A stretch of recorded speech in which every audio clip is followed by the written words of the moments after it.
नमस्कार, स्पोर्ट्स 9 में आप सभी का स्वागत है। मैं हूं शिवेंद्र, मेरे साथ हैं मेरे सहयोगी दीपेश। और भारतीय टीम जो सेमीफाइनल में पहुंच चुकी है एशिया कप के, उसका आज मुकाबला है सेमीफाइनल में, और उसके साथ ही साथ मुकाबला पाकिस्तान का भी है सेमीफाइनल में। यानी दोनों ही टीमें सेमीफाइनल मुकाबले खेलेंगी। दोनों ही मैच आज खेले जाएंगे दम्बुला में। लेकिन क्यों आखिर भारतीय टीम के फैंस चाहते हैं कि पाकिस्तान भी जीत जाए? भारतीय टीम तो जीत ही जाए, लेकिन पाकिस्तान भी जीत जाए। उसकी वजह बड़ी खास है। उस खास वजह पर बात करेंगे इस शो में। लेकिन सबसे पहले आपको बता दें कि वुमेन्स एशिया कप में आज दोनों सेमीफाइनल मैच खेले जाएंगे।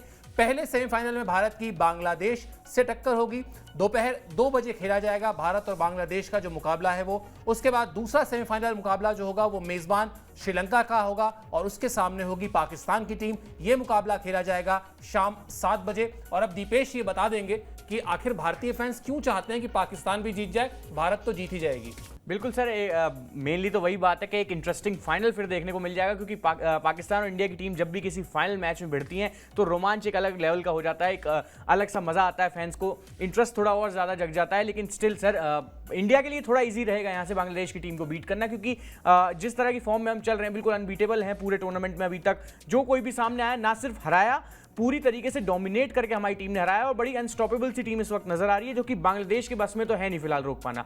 अब दूसरी साइड चाहते बिल्कुल हम भी यही हैं कि पाकिस्तान की टीम जीते, फाइनल हो, एक अच्छा इंटरेस्टिंग फाइनल जब दोनों देशों के बीच होता है। बहुत ज्यादा विमेंस क्रिकेट में कंपटीशन नहीं है, लेकिन स्टिल दिल यही कह रहा है कि इंडिया पाकिस्तान फाइनल हो, इंडिया जीते, ट्रॉफी लेके आए, तो वो ज्यादा अच्छा लगता है। लेकिन वहां सर उनके सामने है मेजबान श्रीलंका की टीम, जो कि इस टूर्नामेंट में इंडिया की ही तरह अभी तक अनबीटेबल है। बड़ा शानदार उनका प्रदर्शन रहा है। पूरे मैचेस उन्होंने भी डोमिनेट करते हुए जीते हैं। होम साइड है, सबसे बड़ी बात यह है। और पाकिस्तान की टीम उतना क्रंच नहीं खेल रही है इस टूर्नामेंट में जितना उनसे उम्मीद की जाती। तो हम पूरी नजरें हमारी इसी बात पे है कि दोनों टीमें जीत जाएं। जो दोनों हालांकि हैं तो सभी पड़ोसी एशिया कप है, लेकिन स्टिल अगर देखी जाए कि सर उनके सामने है श्रीलंका की टीम और उसको हरा पाना थोड़ा सा मुश्किल काम है। बिल्कुल। और जो बात आपने कही कि जिस तरीके से होम कंडीशंस का फायदा मिलता है वो श्रीलंका की टीम के साथ है। फैंस का सपोर्ट वो भी एक आप देखिए बड़ा इंपॉर्टेंट फैक्टर होता है। वहां पर दम्बुला में जो भी लोग पहुंचेंगे स्टेडियम में, उस स्टेडियम में जो फैंस होंगे वो श्रीलंका को सपोर्ट कर रहे होंगे। और यहां पर पाकिस्तान जिस तरह की टीम है वो अपने कद के हिसाब से अभी तक परफॉर्म करते हुए नजर नहीं आई है। इससे थोड़ा सा दिक्कत सेमीफाइनल में अगर देखी जाए, भारत के मुकाबले पाकिस्तान की दिक्कतें कहीं ज्यादा हैं, बल्कि बहुत ज्यादा हैं। और भारतीय टीम के लिए आसान रहा इसलिए है क्योंकि बांग्लादेश एक तो अपेक्षाकृत कमजोर टीम है, दूसरा भारतीय टीम बिल्कुल शुरुआत से उसने एक रिदम पकड़ा हुआ है, एक टेम्पो पकड़ा हुआ है, और अभी तक इसीलिए भारतीय टीम एक भी मैच हारी नहीं है। इसके अलावा भारत के लिए जो स्टार परफॉर्मर्स रहे हैं उनका बता दें आपको। शेफाली वर्मा ने सबसे ज्यादा 158 रन 158 रन बनाए हैं और इसमें स्ट्राइक रेट है 166.31 की। इस पर अभी हम बात भी करेंगे। इसके अलावा दीप्ति शर्मा टूर्नामेंट में अब तक सबसे कामयाब गेंदबाज हैं। इस 2024 वुमेन्स एशिया कप में सबसे ज्यादा विकेट लेने वाली जो गेंदबाज हैं उसमें नंबर 1 पर उन्होंने अपना कब्जा जमाया हुआ है। 3 मैच में 8 विकेट वो ले चुकी हैं भारतीय टीम के लिए। शुरुआत करते हैं दीपेश, और सबसे बड़ी बात जो शेफाली वर्मा का स्ट्राइक रेट है 166.31। आप और हम अक्सर बात करते हैं कि T20 में, और हम और आप क्या, रोहित शर्मा जो भारतीय टीम के कप्तान हैं उन्होंने T20 वर्ल्ड कप के दौरान एक स्टेटमेंट दी कि T20 फॉर्मेट में एवरेज का कोई मतलब अब रह नहीं गया है। बिल्कुल, T20 फॉर्मेट अब सिर्फ और सिर्फ उसमें जो मतलब रह गया है वो है स्ट्राइक रेट से। फिर हमने एक आकलन किया, थोड़ा बहुत स्टडी की, एनालिसिस किया, और ये पाया कि अगर 150 के आसपास आपका स्ट्राइक रेट है तो वो अच्छा स्ट्राइक रेट माना जाता है। और उस रन्स का जो आपने 150 की स्ट्राइक रेट से बनाए हैं, मैच के रिजल्ट पर जरूर कुछ ना कुछ असर पड़ता है। यहां 166.31 की जो स्ट्राइक रेट है वो बताती है कि कितने डोमिनेट करके उन्होंने अभी तक पूरे इस टूर्नामेंट में बल्लेबाजी की है। बिल्कुल सर, इस पूरे टूर्नामेंट में और अपने पूरे करियर में जब भी ये खिलाड़ी खेलने आई है, इन्होंने बिल्कुल विमेंस क्रिकेट की जो डेफिनेशन है उसको चेंज कर दिया है। पहले एक हुआ करता था कि थोड़ी डिफेंसिव अप्रोच रहती थी, 120-25 का एक एवरेज स्कोर माना जाता था कि 20 ओवर में उतना बन जाए तो टीम कोई दूसरी जीत सकती है। लेकिन शेफाली वर्मा, और सर सिर्फ ये स्ट्राइक रेट अगर आप देखेंगे 166 का, कई बार आप सोचेंगे कि चौथे 5वें नंबर का बल्लेबाज होगा तो लास्ट के 5 या 6 ओवर में स्लॉग ओवर्स में बैटिंग करने आते होंगे और इतने रन बना दी जाते होंगे, और उसकी वजह से इनका स्ट्राइक रेट ऐसा है। क्योंकि ऋचा घोष का भी अगर आप देखेंगे तो as compare to Shefali Verma बिल्कुल ऐसा ही है। लेकिन जब इनकी बल्लेबाजी को आप देखेंगे तो ये ओपन करने आती हैं, बहुत हद यही होती है कि अपने सबसे जो दूसरी टीम का जो सबसे बेस्ट बॉलर है उसे फेस करती हैं स्टार्टिंग में। गेंद कितना हिलता है खैर ये बताने की जरूरत तो होनी नहीं चाहिए शुरुआती ओवर्स में, लेकिन इसके बावजूद भी 160 के स्ट्राइक रेट के ऊपर खेलना, वो भी एक ऐसी बल्लेबाज के साथ जिसका बड़ा कद है इंटरनेशनल क्रिकेट में, स्मृति मांधना, उनके साथ साथ अपने नाम को बनाना, अपने नाम को थोड़ा और ऊपर लेके जाना कि हाँ भाई T20 फॉर्मेट में जैसे सूर्य कुमार यादव की बात अलग से होती है, रोहित शर्मा, विराट कोहली, ठीक है वो क्रिकेट के एम्बेसडर्स हैं, बहुत ज्यादा प्रमोशंस देते हैं गेम को, लेकिन जब T20 क्रिकेट की बात होती है तो सूर्य कुमार यादव का नाम थोड़ा अलग से आता है। Same goes for Shefali Verma जब भी छोटे फॉर्मेट की बात होती है। और खैर सर, इनकी तो जब बल्लेबाजी अभी अभी रिसेंटली टेस्ट क्रिकेट में भी देखी थी, जब साउथ अफ्रीकन टीम यहाँ आई थी, कोई इनके पास इफ या बट नहीं है, वो सीधा वही उनका काम है कि वो उनको जाना है, मार के खेलना है, बड़ी तेजी से स्ट्राइक करती है गेंद को, कुछ ऐसा नहीं है कि बहुत ज्यादा डिफेंसिव अप्रोच करेंगी, पिच कैसा भी हो उनका नेचुरल गेम मारना ही और वो मार के ही खेलती हैं।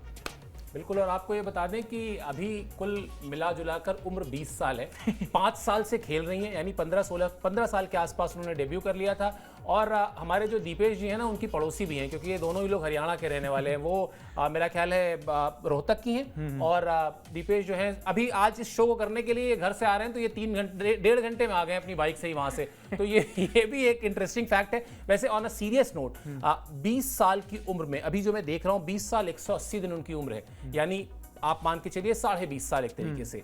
इतनी अचीवमेंट, इस तरह का अग्रेशन, इस तरह के कमिटमेंट, इस तरह का समर्पण, ये दिखाता है कि मतलब जब आप नाम लेते हैं बड़े प्लेयर्स का, अंजुम चोपड़ा का नाम आप लेते हैं, आप झूलन गोस्वामी का नाम लेते हैं, आप स्मृति मांधना का नाम लेते हैं, आप मिताली राज का नाम लेते हैं, आप ये कह सकते हैं कि जब भी आप बात करेंगे शेफाली वर्मा की, आप ये कह सकते हैं कि लंबी रेस का घोड़ा है, ए, और बी उसी लीग की खिलाड़ी हैं जो अपने नाम को भी बहुत आगे तक लेकर जाएंगी। बिल्कुल सर, और ये ना तैयारी बहुत पहले से चलती आ रही है, मतलब ऐसा कुछ नहीं है 15 साल की उम्र में आई और अचानक से आके टीम में, भाई इस वजह से हो गई कि यंगेस्ट प्लेयर्स हैं, टीम में मौका दिया गया। नहीं सर, जितना मैंने पढ़ाई लिखाई की है इनके बारे में, जितना मैं जानता हूँ, लड़कों के साथ अपने गाँव में, बिल्कुल, अपने एरिया में खेल के मतलब बड़ी हुई। और लड़कों का अप्रोच क्या रहता है गेम को लेकर, आप जानते हैं सर, मेनली वही है, और शायद वही अप्रोच थोड़ा बहुत गेम में नजर आता है कि जाना है, खेलना है तेजी से। और भले ही डेब्यू 15 साल की उम्र में किया था सर, लेकिन टीम से ड्रॉप कभी नहीं हुई अपनी परफॉर्मेंस की वजह से। सबसे बड़ी बात यह है 15-16 साल में आई, 2019 में इन्होंने डेब्यू किया था, मेरे को अभी भी याद है 2020 का सबसे पहला वर्ल्ड कप मैंने कवर किया था विमेंस का,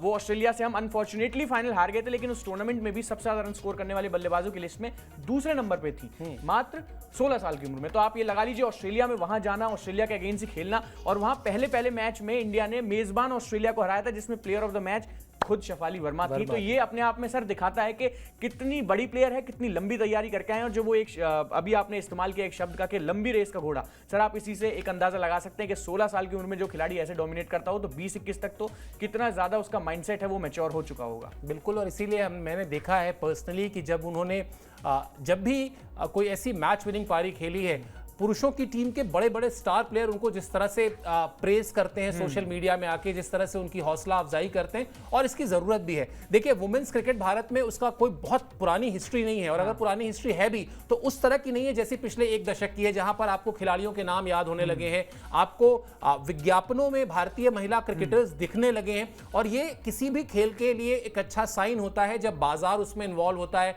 जब प्रायोजक आते हैं, जब स्पॉन्सर आते हैं, क्योंकि at the end of the day खिलाड़ियों को भी पैसा चाहिए, और जब आप उनको फाइनेंशियल सिक्योरिटी देते हैं उनके भविष्य को लेकर, तो कहीं ना कहीं खेल तरक्की करता है। और वही तरक्की करते हुए यहां तक पहुंचा है जहां पर आज की तारीख में भारतीय महिला क्रिकेट टीम में ऐसे तमाम नाम हैं जिन नामों को किसी परिचय की जरूरत नहीं है। एक सवाल भी है सर, उदय जी हैं यहाँ पे सवाल पूछ रहे हैं कि गेम शुरू कितने बजे से होगा, मतलब एक बार अब टाइम बिल्कुल बता देते हैं। 2 बजे पहला जो सेमीफाइनल है भारत का, वो 2 बजे शुरू होगा, और दूसरा सेमीफाइनल जो पाकिस्तान वर्सेस श्रीलंका है वो 7 बजे शुरू होगा। भारत को खेलना है बांग्लादेश के खिलाफ, और पाकिस्तान को खेलना है श्रीलंका के खिलाफ। 2 बजे और 7 बजे हम रहेंगे आपके पास, मतलब शो के पहले, शो के साथ साथ हम आपको अपडेट करते रहेंगे इस तरह की जानकारी में। चलिए खैर ये बताते हैं कि आखिर क्यों भारतीय टीम को इस खिताब का सबसे मजबूत दावेदार माना जा रहा है। दीपेश ने तो पहले दिन से ही कह दिया है कि हम इस ट्रॉफी को जीतने जा रहे हैं, और उनके इस बात को कहने के पीछे वो मजबूत आधार है, वो आंकड़े जो बताते हैं कि भारतीय टीम 7 बार अभी तक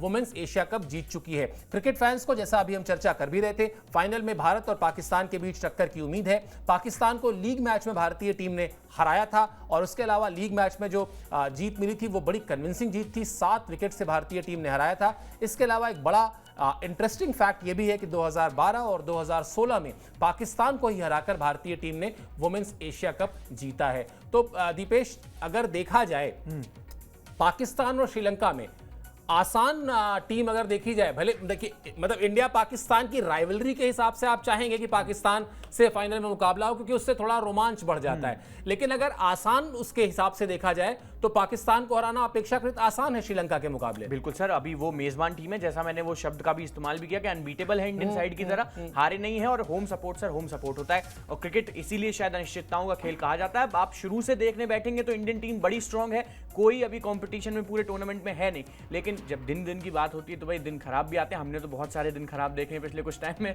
तो हल्के में तो खैर किसी को नहीं लिया जा सकता। लेकिन अगर उस ओपोनेंट की बात की जाए कि फाइनल में हमारे लिए ईजी कौन होगा, तो ज्यादा ईजी पाकिस्तान की टीम ही होगी, उससे थोड़ा रोमांच भी बढ़ जाएगा। लेकिन उनके लिए भी श्रीलंका से पार पाना थोड़ा मुश्किल है सर। उनकी कैप्टन चमारी अट्टापट्टू क्या शानदार खिलाड़ी, वो भी उनके बारे में अगर बात की जाए, हम हरमनप्रीत कौर के स्टाइल के बारे में हमेशा बात करते हैं कि 170-75 रन एक सेमीफाइनल मैच में ऑस्ट्रेलिया के अगेंस्ट कर दिए थे। तो दूसरी अगर कोई बल्लेबाज है जिसने ऑस्ट्रेलिया को इसी कदर अगर मारा है, 170-75 रन एक ही पारी में स्कोर किए हैं वनडे की, तो वो वही है श्रीलंकाई कैप्टन जिनकी बात मैंने अभी की। प्लेयर्स बड़े शानदार हैं सर उनके पास भी, और फिर अभी तक पूरी तरीके से ना होम सपोर्ट का पूरा फायदा लिया है। अपनी मेंस टीम की तरह नहीं कि मतलब घर में खेले या जहां भी खेले वो इंडिया के आगे थोड़े से कमजोर नजर आते हैं। श्रीलंकाई टीम जो विमेंस की है, उन्होंने बड़ा अच्छा प्रदर्शन अभी तक किया है पूरे एशिया कप में। और अगर बात होगी एक इजी ओपोनेंट की फाइनल में, तो पाकिस्तान की टीम जरूर होगी। थोड़ा रोमांचक भी ज्यादा होगा, थोड़ा इजी भी ज्यादा होगा, और शायद हम उस 8वें खिताब की ओर थोड़ी सी आसानी से बढ़ सकते हैं। बिल्कुल। और मैं बार बार जब भी हम लोग वुमेन्स क्रिकेट की बात करते हैं, मैं हमेशा बात करता हूं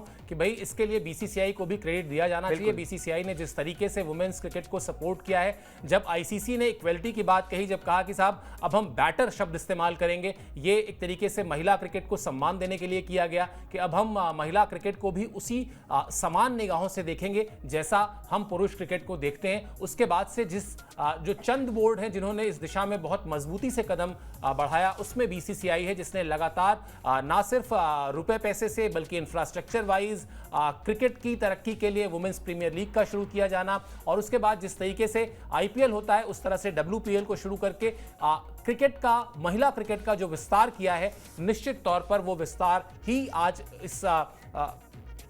उस विस्तार की वजह से ही आज हमें इस तरह के खिलाड़ी मिले हैं जो लगातार अच्छा परफॉर्मेंस कर रहे हैं और लगातार अच्छा परफॉर्मेंस करके भारतीय टीम के लिए रिजल्ट दे रहे हैं।